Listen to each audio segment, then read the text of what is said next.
What is up, everybody? Welcome to another edition of SacTown Movie Buffs. Once again, I'm Kier, and this is Jason. And today we are back reviewing two fairly new films. One, I guess, is considered from 2000 or 2021, and the other is probably more of a 2020 film. The two films we'll be reviewing today are going to be Nomadland and Psycho Goreman. Nomadland I found on Hulu, and Psycho Goreman is everywhere, but I think you can get it on Shudder, right? Not yet, I don't think. I don't think it's Oh. on Shudder. I don't think it's. I think it'll be on Shudder eventually. Okay. But right now you have to. I rented it on Amazon. Yeah, okay. So, I think I got it from Amazon yeah. too, but I think after we tried to rent it, we saw that it was supposedly on Shudder, or there was at least something for Shudder. So I don't know if it's there or not. Well, it's a Shudder original. Got it. Which means it'll probably, it'll after a little while it'll show up on Shudder, but not quite yet. Cool. So if you really want to see it, yeah. you can pay for it, or you can wait for Shudder when who knows when that'll be, basically. Well, cool. It'll probably be there eventually. Yeah. Cool. Well, I say without further ado, man, we get right into it. So let's get into it. We'll start with the first film. I'll have you actually take that one on. So that is Nomadland. Please explain that film to everybody. Okay. All right. Nomadland is a movie that I had been reading about for several months. It was already like a highly acclaimed film from 2020, but I kept trying to figure out where I could see it. But it finally is available on widely now. Finally, after playing various festivals and stuff and such on Hulu. It arrived on Hulu finally a couple of weeks ago. So it was definitely on my must-watch list because it was one that I wanted to see for last year. But it is the new movie by a relatively new director named Chloe Zhao. It's her second film after a movie called The Rider in 2017, which was an amazing movie. And Nomadland is somewhat similar to The Rider in the sense that it casts a lot of non-professional actors, basically real people playing sort of themselves, and kind of blurring the boundary between reality and fiction. And I really like that kind of stuff. Mm-hmm. This one is set in the aftermath of the recession, the big recession from about 2008 to 2009.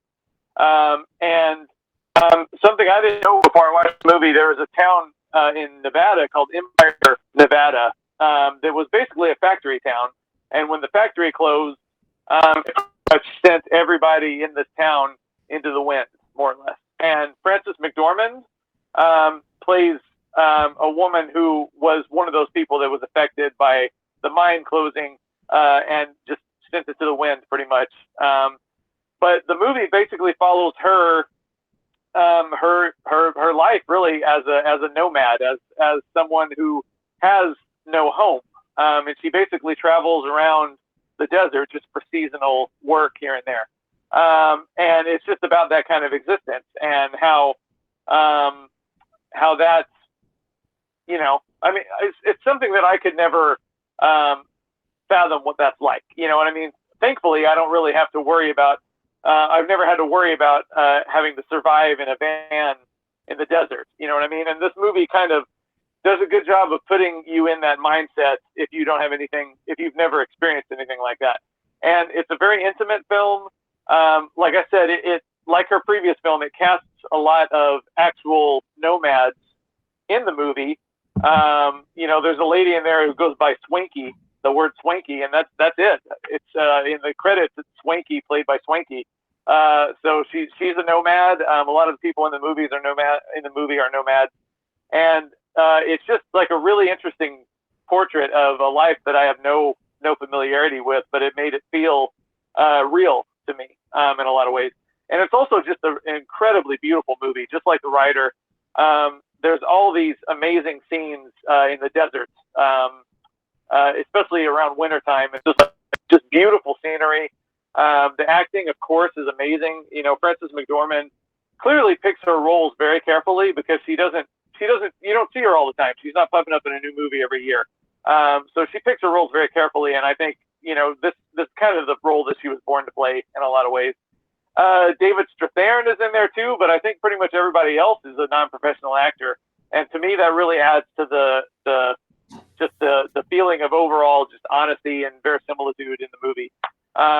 And yeah, it's just I absolutely loved it. I thought it was beautiful. It was moving. The acting was phenomenal, even by the non-professional actors. And it was, in my mind, worthy of every bit of acclaim that I've been reading about it for several months now. So it's definitely one I highly recommend. And if I could redo my top 10 list from last year, I would probably stick it in somewhere in the lower half of the top 10, probably. But yeah, I loved it. I thought it was great and definitely worth watching for anybody who has a Hulu subscription. So how about you, Kier? Cool. Yeah, I liked it as well. I thought it was good. I don't know if I liked it quite as much as you did, but I definitely did like it. It's a little simplistic, so I'm not going to say that it's not the kind of movie I wouldn't say it's not for everybody, but it is a little simplistic. There's not a whole lot of I guess conflict, if you will. It's more just about her journey in terms of being, out as nomad and basic exploring what that community is all about. I mean, that's basically the gist of the film, just somebody that's basically living in her van, looking for seasonal work wherever she can, traveling kind of state to state.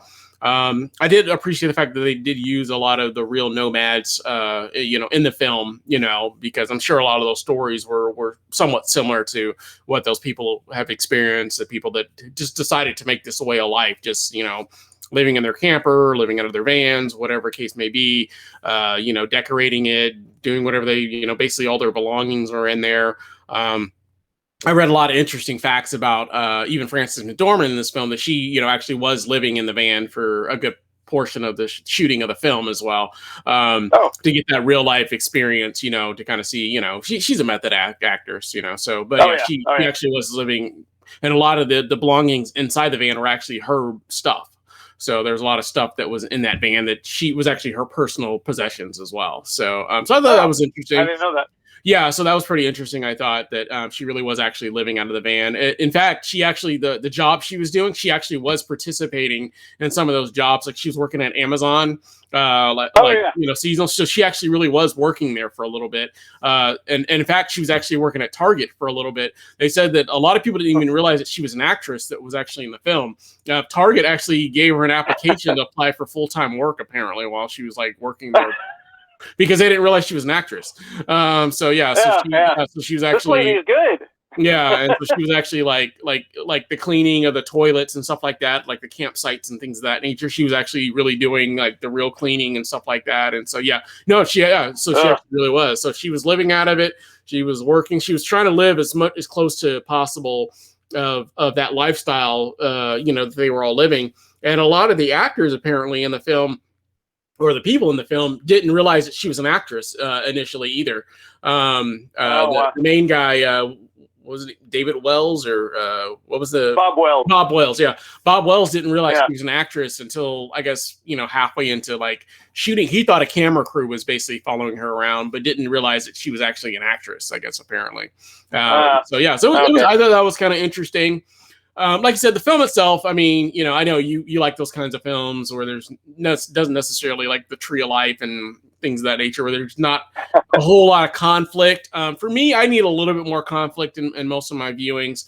I did like it. I did enjoy it. I thought it was an interesting story. I noticed, she definitely, it got nominated and won some Golden Globes as well over the weekend.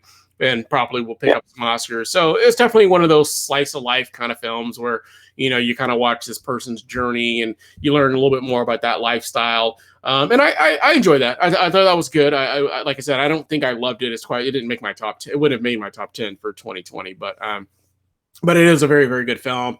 Like I said, very interesting. But for me, it's always about whether or not I'm going to be able to, is this a film I would rewatch again? And for me, I don't know necessarily it's one that I would personally rewatch again. Because like I said, I like a little bit more conflict in my stories in some capacity. And there wasn't just enough of that for me in order to say it was something that I would continue to revisit or review over again. But for what it was, I thought it was a good story and it was interesting. So cool. Yeah. You should check out her previous movie, The Rider. It's a similar style, but there is plenty of conflict in that one. So Perfect. Yeah, excuse me. Yeah. Perfect. Yeah, cool. Yeah. Oh, and also, I thought it was cool to see. I always kind of wondered, and I bet a lot of people have, exactly what it looks like inside an Amazon fulfillment center, and you get a little bit of a peek of what it actually looks like inside an Amazon. There's basically a bunch of people like working on like conveyor belts, like an assembly line kind of thing. So yeah, that was interesting as well. Yeah. But yeah, they had interesting characters, and a lot of people, like you said, you look at the credits, and a lot of them only went on by their first name, and that was their real first name in real life because they were like real nomads in the film. So right. I want to say besides Francis McDormand, what was the gentleman's name? I forgot his name. The nomad guy, or the older guy, David Strathairn. Yeah, him, and then I think that family that he was staying with in the film as well might have been actors. I don't know. So yeah, probably. Yeah, but outside of them, I think everybody else were real nomads. So basically, they were all like real people for the most part. So so I thought that was interesting. Right. I do like that. A director that uses real people. I think that's something that's unique that you don't see a lot today. So I thought that was pretty cool. So right, yeah, cool. All right. Anything else you want to add about Nomadland? Nope. Okay. Well, moving on to the next film. Which is pretty much the exact same thing. Oh, totally. Yeah. No, I'm joking. The next film could be any more. It stars a real interdimensional demon. Yeah. Whatever he was. So yeah, the next film is completely different, which is called Psycho Goreman. So I'll preface it by saying, this film, it doesn't use a lot of big name stars or anything like that. It is definitely kind of I want to say lower budget film. And I look at it kind of a cross between like Mighty Morphin Power Rangers and like an 80s like monster movie, basically, with the cheese factor of it, basically. So the general gist of it is basically it's about this family, mostly a girl and a boy that are basically playing like this game that they made up. And in the midst of playing this game, they find like this like kind of like this like medallion like device that's like buried deep into the ground, and they basically remove it, which basically unleashes this, like you said, intergalactic demon from another planet that was basically been living there for, I guess, centuries, who knows, for eons, basically. And so he basically is resurrected and is not a good dude. He's basically, his main goal in life is to basically end the world as you know it and kill pretty much anybody that comes into his path. You can see him there in the poster that's on the side there. So he's a demon. He's a monster. He has all kinds of powers. He can like use his power to like choke people out, or turn them into like ghoulish monsters, and whatever he wants to do, basically he can do it. And he has the only thing that he, I guess, basically submits to is the medallion that in the poster there's a girl that's holding that. So basically she's the holder. So whoever holds it, he basically is under their control. So as long as she's holding that, he basically has to do what she says. And so basically, she makes him do like, a bunch of stuff, and he's kind of like her protector. And, she, will basically, if he doesn't listen, she'll make him do something or whatever case may be. So it's a comedy. It's very cheesy, but his one-liners and his lines are what really, I think, sells the film, because he's such an evil, bad person. This isn't like a good guardian angel or anything like that. He's built on destruction. And so even when they get the medallion, he's just like, he's like, your control over me will be short-lived, because eventually you're going to feel pain like you've never felt before. And you know what I mean? He's like just really doom and gloom. And he's got these great lines.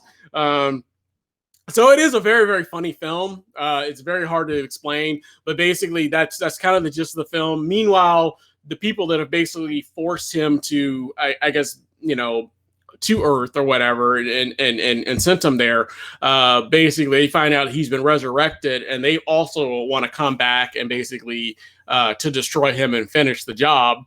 And also he has a crew that were basically his minions that he also kind of summons to come to Earth as well to help him basically get back the jewel medallion that the girl's holding as well to like basically kill her.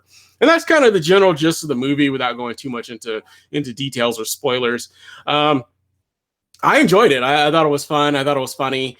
It's very tongue in cheek, but his personality, I think, like I said, is really what sells it. And then the girl that holds the medallion, she's like an evil little girl as well. Like they're not even scared of him. You know, he's like this monster that's like coming to kill them, and they're not even like scared of him at all. You know, well, the boy might have been. Her brother was a little scared, you know, but she had no fear or whatever. And then her parents are also very interesting and unique people as well. The father is kind of absent-minded, doesn't really care, just lets the kids do whatever they want. And, you know, the mother is kind of a little more straight and narrow, but their whole dynamic is very strange and weird. One of my favorite scenes is when he's basically, they're like on the ground, he's like looking over them. And, you know, like the girl's like, oh, he's a nice guy, he's not going to hurt you. And he's basically like, I will kill you. I will kill you. So, you know, so like I said, his one-liners are really funny.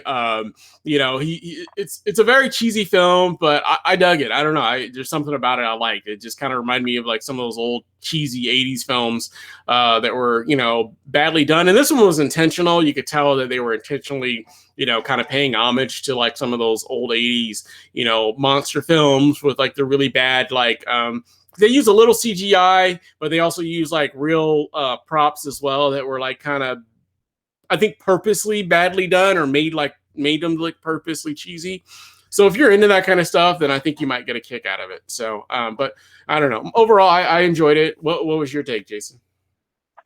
This may really surprise you, but I wasn't that into it. Like really? Yeah, I mean, this seemed I wrote just a little quick review today, but it was like, it's such a strange experience when something should be, you know that it should be your cup of tea and you really like want it to be your cup of tea, but it just wasn't. And maybe I just need to watch it again. I mean, I watched it today and, you know, I was really busy with work today also. So I might have had that on my brain. I don't know, but it was like, I love the creature designs. Like all the creatures like are really interesting looking and I love the practical effects, you know, and I love cheesy, gory horror movies, and I don't know, it just didn't click for me. And I think one of the things is I tend to not really like it when somebody writes, like I like the actress, the little girl, but I didn't the fact that they wrote her dialogue like she was she basically talked like a 40-year-old man the whole time, you know, and I think it would have been more. I think I would have enjoyed it more if she had acted like a real little girl. I guess maybe some people think it's real funny that she acts like I think that was part of the. I think that was part of the joke. You know what I mean? So I enjoyed it. So it didn't bother me. Everything in there that you could critique. I mean, they're all valid concerns, but I think they're also part of the joke. So either you're going to dig that or you're not going to dig that, basically. So. Yeah, I don't know. I mean, like again, like I can't really explain it. It seems like exactly my kind of movie, but it just didn't quite click for me today. I don't know how to explain it, except that I love the special effects, and I love the creature designs, and I did laugh a few times. And you know, it's my kind of movie, so I don't know. Yeah. I don't know why, but I would have assumed you would maybe I'll watch it again more than I did. You know, to be honest with you, I would assume that we'd be talking, and you would have been like, "It was amazing, I loved it," you know. But I don't know. Go figure. Yeah, that's how a lot of my friends feel. I mean, a lot of my Letterboxd friends, you know, it's got really high Letterboxd rankings, and I was reading other people's reviews, and I'm like, man, what am I not getting here? Yeah, no, maybe I just need it. I thought it was fun. I thought it was funny. It's one that I would definitely rewatch and probably even own. I think it's just a fun, you know, cheesy, you know, just, you know, throwback to, like you said, the old 80s monster movies, but you know, clearly purposely tongue-in-cheek cheesy. And I don't know, I think that, you know, if you go into it with those expectations, I think, you know, you might have a good time, but apparently you did not have as good of a time. But you know, I don't know. I thought it was fun. I didn't hate it. I thought you would hate it, to be honest, especially when she starts singing at the end, and there's two musical numbers here. So there's 2 musical numbers. So I thought, oh man, Kira's really gonna hate this. No, they weren't. I mean, it wasn't a musical per se, and it wasn't, that bad. But yeah, no, it definitely wasn't. You know, it wasn't. It wasn't like break out and song and dance everybody. It was her pretty much singing for the most part, and then they kind of joined in. But it wasn't a musical by any means. But no, I enjoyed it. I thought it was fun. Like I said, I thought it was funny. Like I said, it's very cheesy, purposely, and I don't know. I went into it, not knowing much about it. Honestly, I didn't know anything about it. I just knew that it was about this creature that, that basically is terrorizing the earth or whatever. That's the only thing I really knew about it. And so I went into it kind of like a blank slate, and I don't know. I just dug it. I started laughing immediately as soon as I realized that, it was purposely tongue in cheek. I just thought it was a funny movie. So, yeah. Maybe I'll check it out again one of these days when it does show up on Shudder, probably. Yeah, for free. But I mean, I love the creatures. Like, they got a giant brain with eyes, and you got all these really interesting looking creatures. I don't know. Maybe I just wasn't in the right mood today. Yeah, no, it happens. Who knows? Maybe you'll watch it again and give it 5 stars like you do. But who knows? So that's happened. That has happened. Yeah. So, but no, I enjoyed it. I thought it was fun. Like I said, it's not, it's not going to be, we had, the 2021 films. It's not going to rival any of those, but that I really love. But it definitely was fun. So I enjoyed it. Yeah. But cool. Well, cool. I'm glad you liked it. Yeah, I guess with that said, let's get into those reviews. So we'll start with Nomadland. Overall grade you would give that one, and the face you would give it. Well, I definitely love that one. So I give that one I don't know why I'm not giving it the full 5 stars, because I can't really think of anything it does wrong exactly. But I gave it 4.5 out of 5, which is nonetheless a big smile, because it's a pretty sad movie, but I was smiling on the inside because it was good. Cool. Yeah, me, I'm always a little lower. I probably went about a star lower on this one. So I gave it a 3.5 out of 5. Because I did enjoy it. I didn't disenjoy it. I did enjoy it. It is a good film. It is great filmmaking. Obviously, Frances McDormand is an amazing actress. She's great in everything. She kind of reminds me of Daniel Day-Lewis, actors that don't act very often. They're very calculated in the roles that they choose. So, they can go 3 or 4 years without being in a film, and they're fine with that. They're not just churning them out for anything. It's got to be something they really are passionate about or really interested in about. And she's definitely made for that role. Right. Like I said, for me, the movie just doesn't have enough conflict for me. So it's not something I would probably revisit very often just based on that. It's just very, kind of matter of fact, showing you kind of the way of life of the nomad life, which is interesting. Definitely. Don't get me wrong. I urge anybody to see it, and she's amazing in there, but rewatchability for me, it's not something I would probably rush out and watch again, just because there's nothing really happens enough for me in order to really want to watch it again personally. So and there's been other films where I felt that way as well, and there are some that are like that, but I will rewatch it, but maybe it just does a little more for me. I don't know, but typically if there's not a lot of conflict or something that's going to be excitement, when I'm looking at home and I'm looking at my Blu-ray collection, I'm probably not picking out Nomadland. I don't know. Yeah, I know what you mean. Yeah, but an enjoyable film, and like I said, definitely I could see why it's got all the reviews that it's got, and it's winning awards, because like I said, her acting is great. But I don't know, it also kind of feels like one of those films that was kind of, I'm not saying going for Oscars, because it's not those kind of films where they're like giving these lines, but it also kind of has that feel of, it was going to win awards just because of the subject matter and what it was about. So, so I take that with a grain of salt. So, so 3.5 and smile with some teeth. So, cool. And then moving on to Psycho Goreman. I guess based on your first viewing, you'll watch it again and probably bump it up. But your first viewing, what is your overall grade and face you would give that one? Well, again, pending another watch sometime later, because I don't know why this wasn't exactly my kind of movie, because it sure seems like exactly my kind of movie. And maybe when I watch it again, it will be my kind of movie. But today, it wasn't my kind of movie exactly. So I gave it a 2.5 out of 5, which, you know, for me is a C, which is like pretty much straight face, I guess. I don't know. Again, like, I was amused by several parts in this movie. I love the design of the creatures, the special effects, but I don't know. It didn't click with me today. Maybe it will later on down the road. Cool. Yeah, it's weird for me. Because I'm actually, you know, I liked it, and I'm actually going to give this a 3.5 out of 5, which is the same grade that I gave Nomadland. But you know, Nomadland is the better produced movie, the better acting, you know, probably more realistic story. But if there's a film that I'm going to rewatch again, it's going to be Psycho Goreman. More realistic story. What's that? I was saying probably a more realistic movie. Yeah. Well, you never know, man. There might be some, you know, intergalactic demon under the ground that we just haven't discovered yet. But right.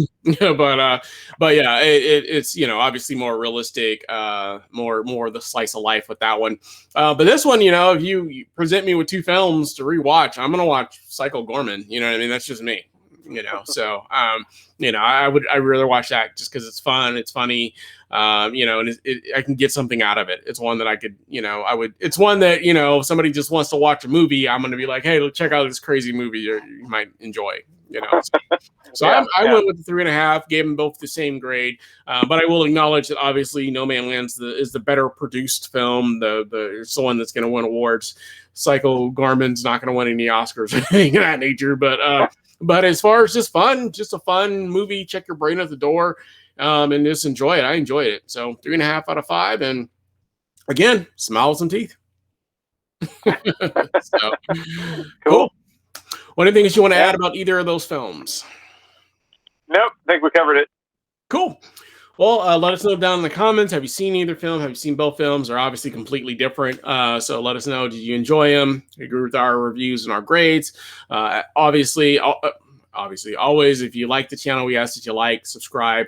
Make sure you hit the bell notification so you don't miss any of our updates. And we'll be back again with another show for you guys again real soon. We thank you for watching. Hope you have a great day. Bye.